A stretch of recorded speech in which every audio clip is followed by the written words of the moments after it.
everybody, welcome back to Law Prep Tutorials official YouTube channel. My name is Nupur, your legal guide, mentor and coach. So आप लोगों की preparation तो बहुत जोरों शोरों से चल रही होगी. Now at the last leg of the preparation, we are going to talk about the common mistakes. Now please understand, I will not wait for you guys. A lot of people who are seeing this video would have given the CLADS paper earlier and would agree to me कि हाँ ये वो गलतियां हैं ma'am जो हमने पिछले साल हमारी प्रिपरेशन में पेपर अटेम्प्ट करते हुए करी थी, इसका हमें ध्यान रखना चाहिए था. For everyone who is appearing to क्लैक for the first time, we are not going to wait that you actually go to the paper, realise those mistakes and then appear the next year. This is the year that we want to crack CLAT and hence we are going to start with the common mistakes जो हर CLAT aspirant इस time पे तो कर ही रहा है, जो उसे नहीं करनी है. So let us start with that. The first one is not revising GK enough. Now, if I ask you right now, कितने लोगों ने CLAT Express कर ली होगी? Majority of you would say that yes, ma'am, we've already completed our CLAT Express. But the question is, have you done enough revision? So you have to understand GK एक ऐसा concept है जो regular revision मांगता है ताकि आप concepts को याद रख पाएं. Now it is not just that, there are a lot of numbers and figures attached to it जिसको कि memorize करना अपने आप में बहुत tricky task है.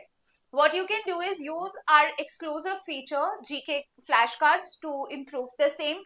आप ये भी कर सकते हैं, छोटी सी डायरी में अपना नोट्स लिख लीजिए and every now and then you can just revise or ask your friends. You can divide 5 topics that I'm going to revise these topics, you revise these topics and we're going to ask. GK में on an average आपका CLAT express 4 से 5 बार अभी तक revise हो जाना चाहिए था. अगर आपने दिसंबर की याद नहीं करी है तो आप जब भी उसको उठाएंगे आपको लगेगा oh I have to read it all again. Right? So first is not revising GK enough. Please revise your GK. Figures and facts are to be revised particularly. Second is spending too much time on one question. This happened last year. सवाल ऐसा आपको लगेगा जैसे cutie हो गया या फिर आपका सवाल हो गया AR का कि ये तो मुझे आता है. Do not take it on your ego. अगर आपसे सॉल्व नहीं हो पा रहा है, आप एक सवाल को 10 मिनट दे, 1 घंटा दे, 2 घंटा दे, वो एक ही नंबर लाएगा. Now imagine the time that you can input into some other question which seems to be easy and is actually easy. वो practically आपके लिए करना आसान है तो वो बहुत ज्यादा आपको स्कोर कर सकता है. Right? So do not spend too much time on any question. I am talking about any question, चाहे लीगल में हो गया. Do not go over and over again, passage पूरा वापस पढ़ रहे हैं, क्वेश्चन पूरा वापस नहीं, वो एक ही नंबर लाएगा. skip it, move ahead, please plan accordingly. Right? So without wasting any more time, let us learn what are the third, fourth and fifth mistake. Very simple. Leaving the QT section entirely. I'm again saying this, I've been saying this for the longest time now. अगर आप एक section छोड़ के आते हैं, जैसे मैंने पहले भी बोला है, हमने केमिस्ट्री में सैचुरेशन लेवल देखा है. If you think that attempting 4 subjects, जिसमें से 3 subjects ऐसे हैं जो कि entirely reasoning based है, आपको लगता है कि आप वो इजीली सॉल्व कर पाएंगे, जरूरी नहीं है कि आप वो सॉल्व कर पाएंगे. हर किसी का एक सैचुरेशन लेवल होगा. The person who is attempting the QT will also score in your part. अगर हम ऐसे 500 लोग भी मान ले तो आपका टॉप 5 एनएलयूज बुक्ड है. Right? So please, even if you do not like it, if you don't want to practise this, आज से अगर आपको क्लैट में ऑल इंडिया रैंक 1 भी लानी है तो आप क्यूटी अटेम्प्ट करना चालू करिए. For everyone that I've been teaching for the past years, I've noticed कि जिसने भी थोड़ी बहुत मेहनत करी है, 3 से 4 नंबर बेसिक लेवल का लाया है. अगर आप 3 से 4 नंबर भी on an average, if your QT is dead, आप प्रैक्टिस करते हैं, लाते हैं, you going to be above average. Right? That's what I'm saying. So everyone, if you're scoring 3 to 4, buckle up your shoes और आप 10 to 12 ला सकते. This is my guarantee if you practice 1 hour of QT every day religiously. Not in the sense कि मैंने बोला है, but in the sense that I want to get it through. Right? Next is not practicing analytical reasoning enough. Again, पिछले साल तक सबको लगता था कि CR आता है क्लैट में. उन्होंने 6 क्वेश्चन दे दिए AR का. Now you have to practice AR enough. I would like to tell you and इम्प्रॉम्प्टो ये बहुत ज्यादा इजी होता है. अगर हम कंपेयर करें सीआर और एआर को, CR is more reasoning based. So to understand the reasoning and maturity, it is very difficult to engulf yourself in the same process. But AR is something, it does not involve math, it's just basic reasoning problems, right? Analytically सोच के सवाल जवाब देना है. So it is easy for you, but start practicing. अभी भी समय है. एक्सक्लूसिवली आप एआर पे भी थोड़ा सा ज्यादा फोकस करिएगा. Apart from this, your mental health. Now this is very very very important, right? आप सबसे पहला over studying, guilt during breaks, note sleep discipline, इसका ध्यान रखेंगे. हर कोई इंसान, we have a habit of sleeping. Like you guys had a habit of sleeping at 10 because you had your school early mornings. For people who are not going to the school, you have a habit of studying till 2, 3 in the night, then waking up at whatever time you seem fine. या फिर I've heard this a lot, ma'am, we sleep around 3 and we wake up by 7, 8. No, this is not fine. You have your growing bodies, you require good amount of sleep. 7 से 8 घंटा तो आपको सोने को भी चाहिए होता है, so that your body can relax and replenish, right? So you have to understand this. Plus आप ये बात समझिए, मॉक में अगर नंबर ऊपर नीचे हो भी जाते हैं, ये वो गलतियां हैं जो आप यहाँ कर रहे हैं. We give the best possible ways जिससे कि आप अपनी गलतियां सुधार सकते हैं, right? So why not improve it here? Do not take them as your life or death situation. They are just mocks. आप उन्हें प्रैक्टिस करिए. उस प्रैक्टिस में से गलतियां आती है, उन गलतियों को मॉक डायरी में लिखिए, उन गलतियों को इम्प्रूव करिए. By this your marks will increase automatically. But do not just study. And one more thing is, that's where we're going to discuss that in detail also. Do not overburden yourself. GK में notes Javed sir के भी कर लिए, Sachin sir के भी कर लिए, Amit sir के भी कर लिए और पंकज सर के भी कर लिए, अवेलेबल फैकल्टी में से कर लिया. उसके बाद में आईएएस के, यूपीएससी के नोट्स भी कर रहे हो, आरएस के भी ब्रश अप कर रहे हो, उसका भी प्रॉपर रिविजन नहीं. आप सोर्सेज उतना लीजिए जितना आप आराम से पढ़ सकते हैं, रिविजन कर सकते हैं. Now understand, if you study 100 different things, the 100 different things needs to be revised. वो प्रॉपरली आप नहीं रह पाएगा जितना मेंटल कैपेसिटी है.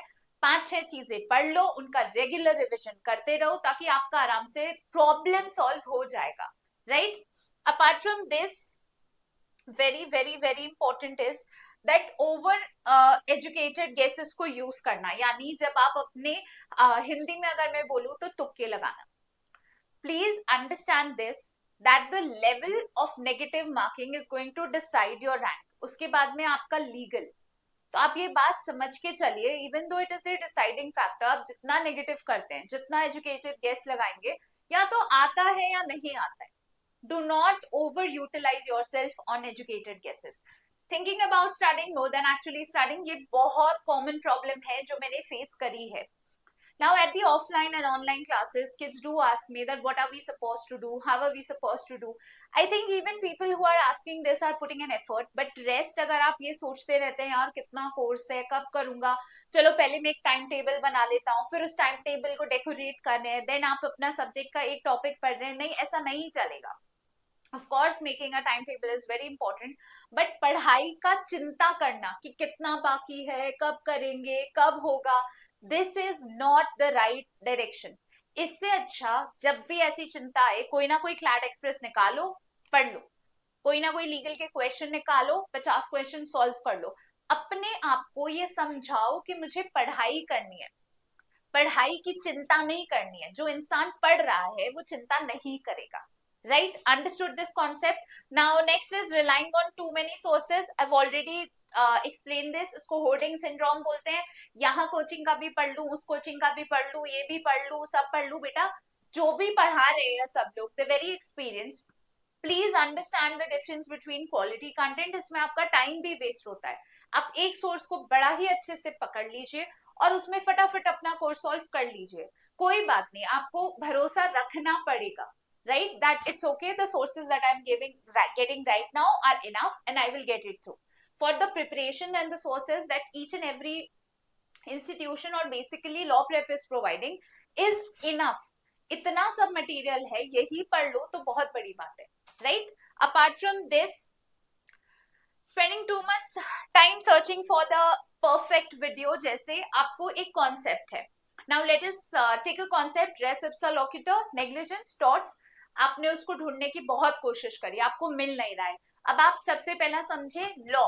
लॉ सिर्फ क्लैट में ही नहीं आता है, बेसिक लीगल एजुकेशन में भी आता है, जुडिशियरी में भी आता है, बैंक एग्जाम्स में भी आता है, जेएलओ डिफरेंट एग्जाम्स में भी आता है. So first you're searching for that perfect video that I want somebody to explain me res ipsa loquitur instead of directly approaching your mentors. आप अपने मेंटोर से जिनसे दिन रात पढ़ते हैं, why not use them? Why search for कि अरे ये वीडियो अच्छा नहीं है, वो वीडियो अच्छा नहीं है, चलो इस पे देखते हैं, चलो उस पे नहीं, ऐसा नहीं करना है. आपको परफेक्ट वीडियो की जगह ऑफलाइन टीचर्स को ध्यान रखना है. अगर आप ऑनलाइन भी देखते हैं लॉ प्रेप ट्यूटोरियल यूट्यूब पे, सब चीजें लाइव सेक्शन में एंड डिफरेंट डिफरेंट वे से हर टीचर ने आके बहुत संक्षिप्त में समझा रखा है. So stop wandering around, this takes around half an hour कि मुझे ये वीडियो चाहिए, फिर कोई सब्जेक्ट चेंज हो गया तो फिर आधा घंटा, तो ऑन एन एवरेज 3-4 घंटे तो वीडियो ढूंढने में निकाल देते हो. नहीं करो ये, right. Apart from this, not making a proper time table. Like I said before, एक टाइम टेबल होना जरूरी है, बट हर रोज का एक टाइम टेबल नहीं है. Just make a list of contents. I've already made a detailed video on how are you supposed to make your timetable. Go watch. We'll also put that in the description so it's easy for you. इसी में आपको ध्यान रखना है, randomly कुछ भी मत पढ़ो. स्ट्रक्चर्ड अप्रोच रखो. लीगल में कम स्कोर आ रहा है, ठीक है, ज्यादा मेहनत करेंगे. सीआर में ठीक आ रहा है, 1 घंटा दे देंगे. क्यूटी में बहुत अच्छा स्कोर आ रहा है, आधा घंटा प्रिपेयर कर लेंगे. जीके में लग रहा है कि थोड़ी सी कमी रह रही है स्टैटिक वाले पार्ट में, तो स्टैटिक को अच्छे से प्रिपेयर कर लेंगे. So make a structured approach and not maintaining a mock diary और एरर लॉग. जो भी लॉ प्रेप में एनरोल्ड है, they already get a mock diary. How are you supposed to maintain it? आपके पोर्टल पे एक ओरिएंटेशन डला हुआ है, आप उसे देख लीजिए. For kids who are not there, just take a diary. उसमें आप अपना मॉक नंबर लिखिए, 5 सेक्शंस लिखिए. Attempted, not attempted, correct, incorrect, इस सब का एक फाइनल टोटल लिस्ट बना लीजिए. उसमें कमेंट लिख दीजिए कि आपका मॉक एवरेज था, डिफिकल्ट था या मॉडरेट था.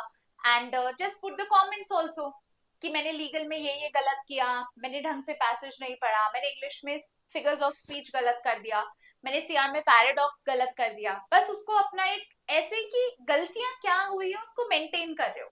Why do you need that? 5 mock में एवरेजली पता चल जाएगा हर बारी क्या गलतियां होती है, इसको इम्प्रूव करेंगे और अल्टीमेटली मॉक स्कोर बहुत अच्छा आएगा. So these are certain things that you are supposed to do. अगर आप ये कर रहे हैं तो ये आपकी गलतियां हैं. आप इन गलतियों को सुधारिए. आपके पास में यही कुछ समय बचा है जिसमें आप अपनी क्लैट प्रिपरेशन को ये सब कर सकते हैं. ACE ये सब, राइट. तो आप अपने चीजों को ऊपर ला सकते हैं, लेवल बढ़ा सकते हैं. So everyone, if you want more such videos, what kind of videos do you want? Comment down below and I shall make them. Thank you everyone. Have a good day ahead.